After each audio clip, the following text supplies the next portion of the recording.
My name's Rose Fletcher, and I chose to translate a poem from French. Now, the poem I chose to translate is all about the autumn, and that's one of the reasons I chose it, even though it was very hot July when I was working on the poem. I really enjoy nature writing, particularly in non-fiction, and I really loved the way in which, in this poem, the experience of the speaker's feelings kind of blends and is merged with the description of the natural world, where the kind of deadness and feeling of impending doom of the autumn conveys her own anxiety about the future.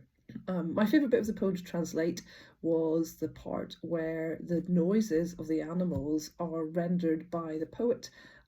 It was quite an unusual description of the voice of a dragonfly creaking and sheep droning, but I really liked that kind of menace that the sounds were imbued with by the original French. Quite interestingly, the original poem was both written in rhyming couplets and was in a quite tight metrical form. Initially, I did try to reproduce both the rhyme and the metre, but that was too difficult. So I ended up by using iambic pentameter to reflect the versification in English, which felt appropriate to me. I also added some stanza breaks which weren't in the original, maybe to help me follow the different lines of thought in the poem as well. So here's my poem. It's a translation of Falling Leaves by Cécile Sauvage. It's autumn outside my soul's tight cocoon. The ponds are all scorched by the sun's long kiss. Horizons fill with leaves, end tipped with fire, while rainbow's arcing roof holds back the storm, a stained glass window melting in the air.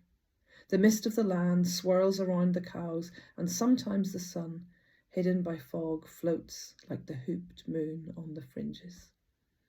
Outside my soul's decaying earthly binds, it's now in the fields when stillness holds, when wind's cold wings spread wide and brush the trees, shaking dreams of falling through the boughs. Its fingers, rough and old, play with the poplar, pluck off and drop its pointed yellow leaves. A dragonfly skims, crying out it's autumn in its creaking voice. The sheep's drone echoes, their hoarse old voices cracking like branches. The light, in bands and bundles, drizzles on the woods. My soul in a golden dress of dead leaves swirls and whirls in the sharp gusts the wind brings, twisting en pointe in the heat of the sun. Wilder, more frenzied than April's dog rose, yet she can see far off by the door where dead leaves rattle and roll on the sill my cold body curled in her winter shawl.